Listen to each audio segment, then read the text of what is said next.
بسم اللہ الرحمن الرحیم۔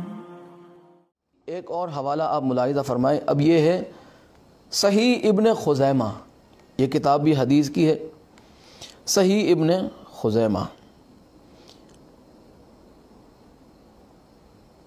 اس کی تیسری جلد ہے اور اس کا باب کیا ہے؟ چیپٹر اس بات کی دلیل کہ نبی اکرم نے رمضان کی ساری راتوں میں با جماعت تراویح کو ترک فرما دیا، اس اندیشے کی بنا پر کہ امت پر تراویح کی نماز کہیں فرض نہ ہو جائے، پس وہ اس سے عاجز آ جائیں۔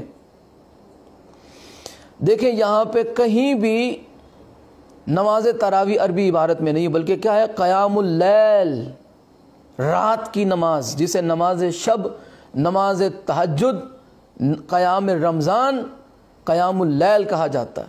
صحیح ابن خزیمہ جلد اس کی تیسری ہے اور صفحہ نمبر 196 اور رقم نمبر ہے، حدیث نمبر ہے 2207۔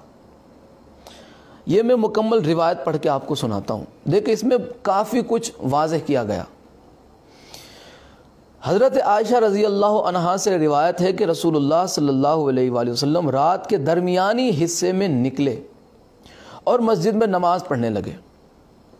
لوگوں نے بھی آپ کے ساتھ نماز ادا کی۔ پس صبح لوگوں نے اس کو بیان کیا کہ سرکار نے رات میں نماز پڑھی۔ لوگوں نے اسے بیان کیا۔ جب تیسری رات آئی تو لوگ مسجد میں بہت زیادہ ہو گئے، پس آپ نکلے، نماز پڑھی اور لوگوں نے بھی آپ کی اقتداء میں نماز پڑھی۔ جب چوتھی رات آئی تو مسجد لوگوں سے بھر گئی، پس رسول اللہ صلی اللہ علیہ وآلہ وسلم ان کی طرف تشریف نہ لے گئے۔ پھر ان میں چند حضرات نماز کی آواز بلند کرنا شروع ہوئے، لیکن رسول اللہ صلی اللہ علیہ وآلہ وسلم ٹھہرے رہے، آپ باہر نہیں آئے، یہاں تک کہ فجر کی نماز کے لیے نکلے۔ فجر کی نماز کا ٹائم ہو گیا۔ جب فجر کی نماز پڑھا لی تو لوگوں کی طرف متوجہ ہوئے،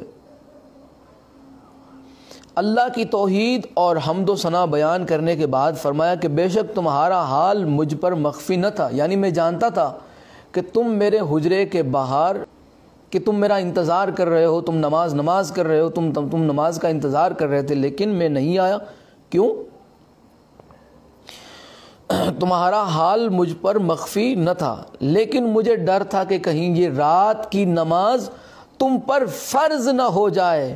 یہ رات کی نماز کون سی رات کی نماز؟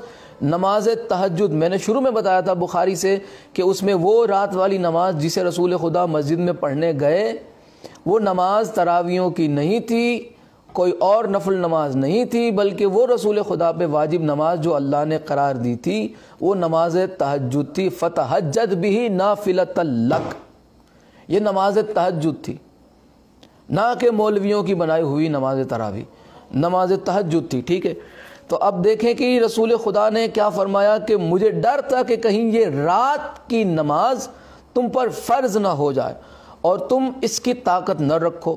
اور رسول اللہ صلی اللہ علیہ وآلہ وسلم صحابہ کرام کو قیام رمضان کی ترغیب دیا کرتے تھے، لیکن انہیں تاکیداً حکم نہیں فرماتے تھے، ترغیب دلاتے تھے۔ جیسے کہ میں نے آپ کی خدمت میں شروع میں عرض کیا کہ نماز تہجد کے فضائل مکتب تشیع ہو چاہے مکتب اہل سنت ہو، دونوں میں کثرت سے اس کے فضائل پائے جاتے ہیں، اس کی فضیلتیں ملتی ہے نماز شب کی، نماز تہجد کی۔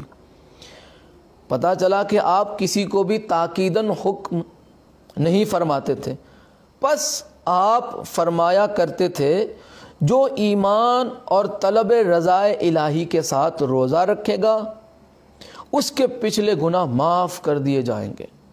پس اب دیکھیں یہ کہاں سے آغاز ہوا، یہ تراویحوں کا لکڑا کس نے شروع کیا، یہ با جماعت کس نے لکڑا شروع کیا؟ یہ اب دیکھیں، یہ میں نہیں لکھ رہا، یہ اہل سنت کا امام لکھ رہا ہے۔ پس رسول اللہ صلی اللہ علیہ وآلہ وسلم کا ظاہری وصال ہو گیا اور معاملہ اسی طرح چلتا آیا، اور معاملہ اسی طرح حضرت ابو بکر کے دور خلافت میں چلتا آیا، اور حضرت عمر کے دور خلافت کے ابتدائی دنوں تک۔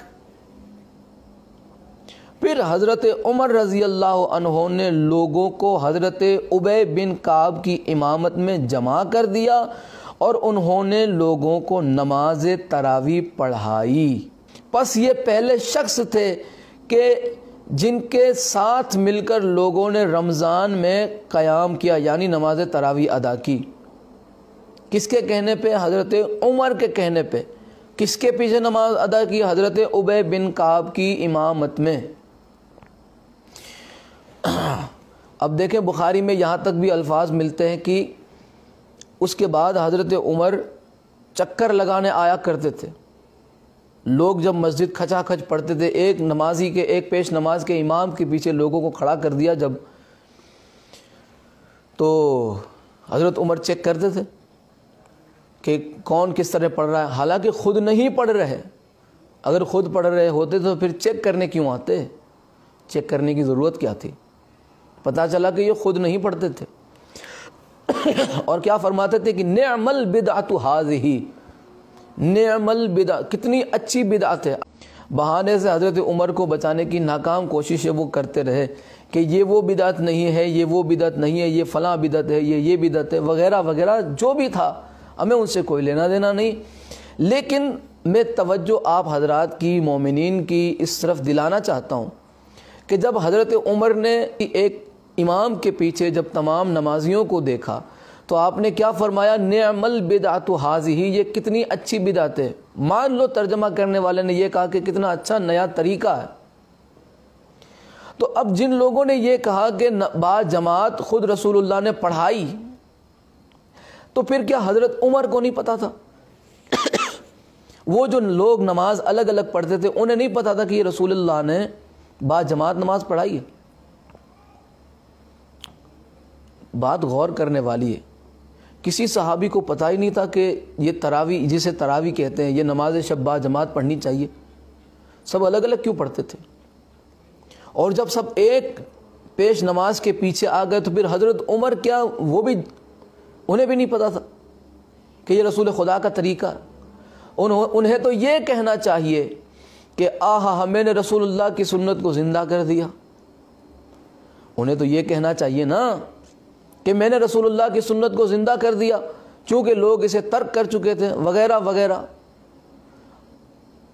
لوگوں نے چھوڑ دیا تھا، میں نے طریقہ شروع کروا دیا، میں نے رسول کی سنت کو زندہ کر دیا، لہٰذا میں نے ایک امام کے پیچھے تراویحاں، نماز شب، نماز تہجد شروع کروا دی۔ یہ انہوں نے کیوں کہا کہ یہ کتنی اچھی بدعت ہے؟ پتہ چلا کہ کبھی بھی رسول اللہ صلی اللہ علیہ وآلہ وسلم نے نماز تہجد کو با جماعت ادا نہیں فرمائی۔